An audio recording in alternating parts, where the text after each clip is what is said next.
Saudari-saudaraku terkasih dalam Tuhan Yesus Kristus, selamat pagi dan berkah dalam. Kita berjumpa kembali dalam renungan harian kita.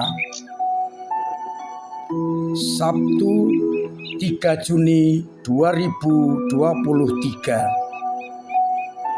Hari ini adalah hari Sabtu Imam, kesempatan berdoa bagi para imam agar tetap setia dalam panggilannya. Hari ini juga gereja memperingati Santo Carlos Lwanga dan teman-temannya martir Uganda. Orang-orang Uganda mendapatkan penginjilan sekitar tahun 1879 dan itu sangat dibenci oleh penguasa Lwanga.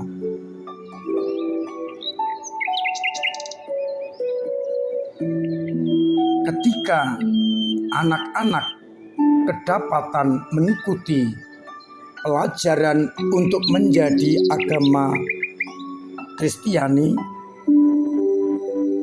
maka raja sangat marah dan membunuh anak-anak itu.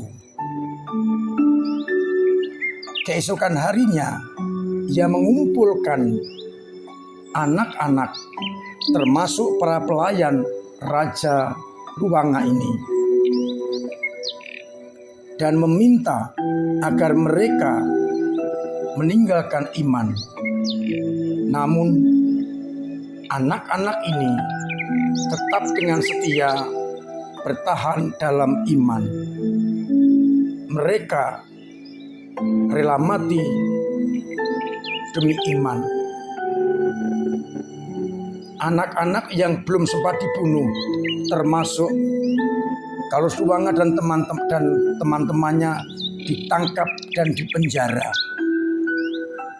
Sebagai anak yang paling tua, Carolus mempermandikan anak-anak yang lain dan mengajar mereka tentang ajaran iman kekristenan.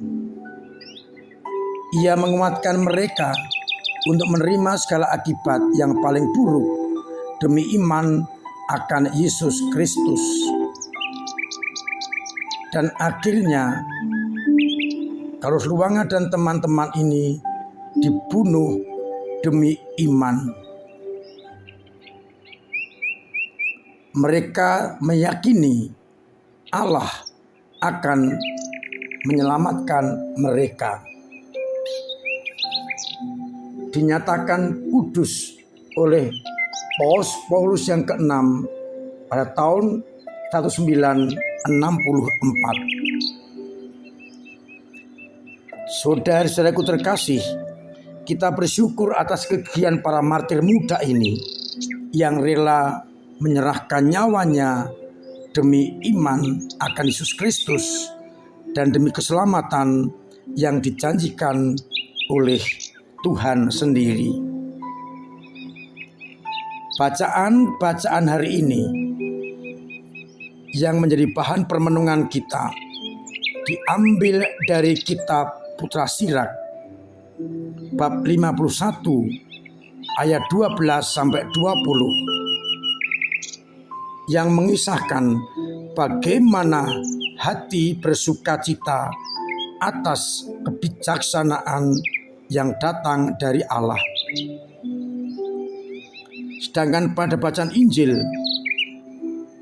dari Markus bab 11 ayat 27 sampai 33 diceritakan setelah Yesus mengusir para pedagang dari halaman bait Allah, maka imam-imam kepala, ahli-ahli Taurat dan kaum tua-tua bertanya kepada Yesus, "Dengan kuasa manakah Engkau melakukan hal itu?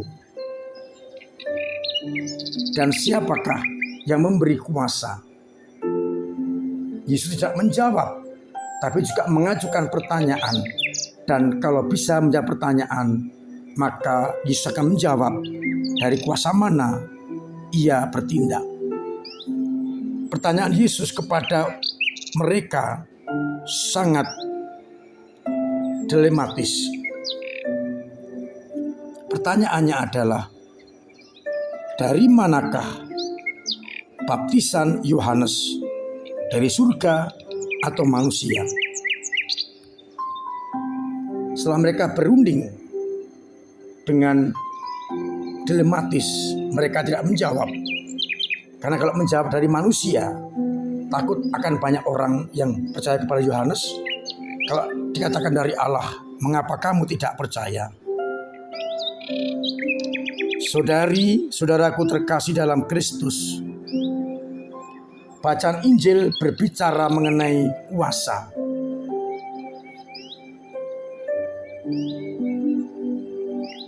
Seringkali orang percaya kepada kekuasaan yang salah.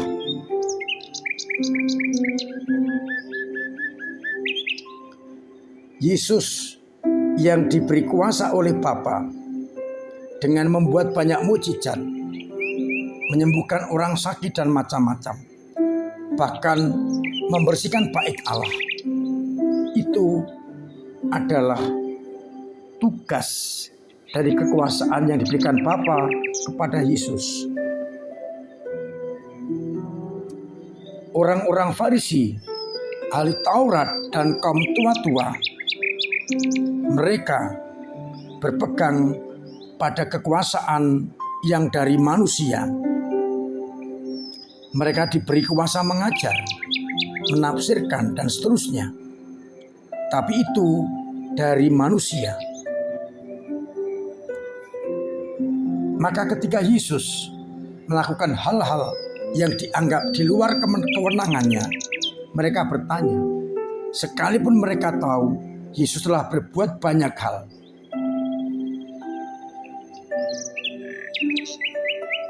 Mereka tetap berpegang pada kekuasaan yang dari manusia, sehingga menolak kekuasaan yang datang dari Allah, termasuk kuasa yang diberikan kepada Yohanes Pembaptis. Sehingga mereka tidak berani menjawab. Saudari-saudaraku terkasih, kita diajak untuk mengikuti kekuasaan yang datang dari Allah dan bukan mengikuti kekuasaan yang dari dunia ini, sehingga kita akan mampu untuk benar-benar hidup sesuai dengan kehendaknya. Namun kalau kita mengandalkan kekuasaan yang dari Allah, konsekuensinya tidak ringan. Termasuk kalau Ruangan dan teman-teman dengan bijaksana memilih yang terbaik, yakni kekuasaan yang dari Allah, dengan tetap mempertahankan iman. Memang mereka akhirnya mati, tetapi hidup oleh Allah dalam kerajaan surga. Kekuasaan duniawi memberikan kegembiraan semu yang bersifat sementara, sedangkan kekuasaan dari Allah bersifat abadi. Oleh karena itu, kita bertanya pada diri kita masing-masing, selama ini kekuasaan mana yang saya pegang sebagai pedoman hidup saya? Apakah kekuasaan yang datang dari Allah ataukah kekuasaan yang datang dari dunia? Kita harus bijaksana mengambil keputusan untuk menggantungkan hidup kita pada kekuasaan yang benar dan berani menanggung segala konsekuensi yang datang dari Allah. Semoga kita akhirnya boleh bersama-sama mencari kekuasaan yang datang dari Allah dan bukan dari manusia, agar akhirnya kita mendapatkan kehidupan abadi yang datang dari Allah. Mari kita lihat hidup kita selama ini, kekuasaan mana yang saya ikuti, yang saya pegang dan menjadi pedoman hidup kita. Tuhan memberkati kita sekalian. Amin. Marilah kita berdoa.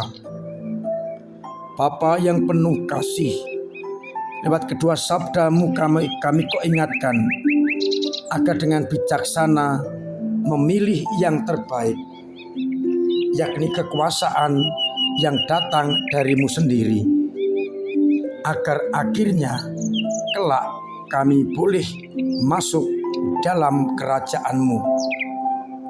Berikanlah kepada kami roh kebijaksanaan untuk memilih yang terbaik yang Engkau berikan kepada kami, agar kami benar-benar memilih seperti yang Kau kehendaki, kekuasaan yang berasal dari-Mu sendiri.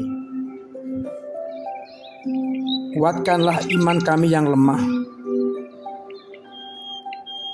bangunkanlah yang tertidur, tegakkan yang lunglai, agar iman kami mendasarkan pada kekuasaan yang datang dari-Mu sendiri.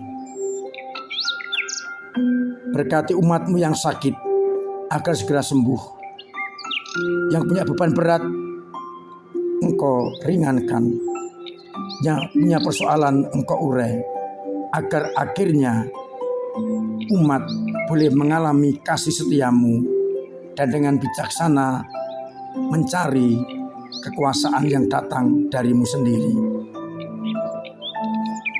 Mereka yang kesulitan ekonomi, Engkau bantu lewat sesamanya, sehingga mereka tetap merasakan uluran tangan kasih-Mu.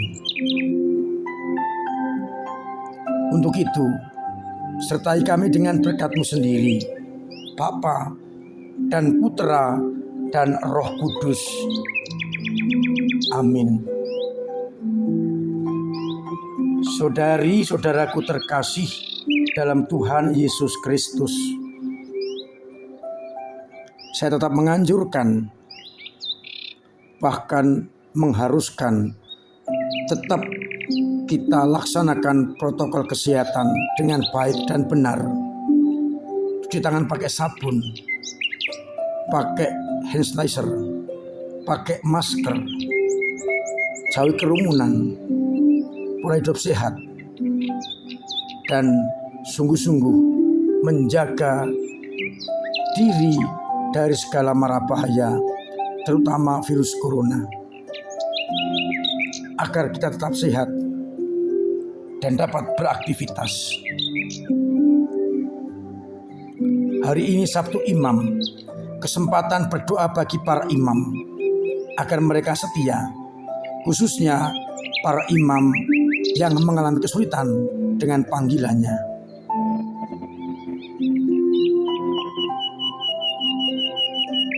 Saya bersyukur dan berterima kasih atas partisipasi panjenengan semua dalam hidup menggereja dengan cara masing-masing.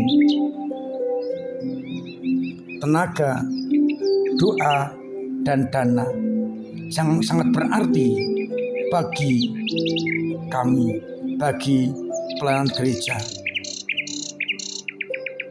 Maka mari kita tingkatkan pelayanan itu dengan cara kita masing-masing. Terutama saya mengundang untuk ambil bagian dalam pengisian gedung serbaguna kita, agar segera bisa dipakai untuk berbagai kerasulan akan segera kita resmikan. Untuk itu, yang penjenengan yang ingin membantu ambil bagian dalam pengisian gedung, silakan menghubungi Dewan Paroki atau saya agar segera kita wujud nyatakan dan kita pakai. Akhirnya saya mengucapkan selamat pagi, selamat merenungkan, salam sehat, Tuhan memberkati.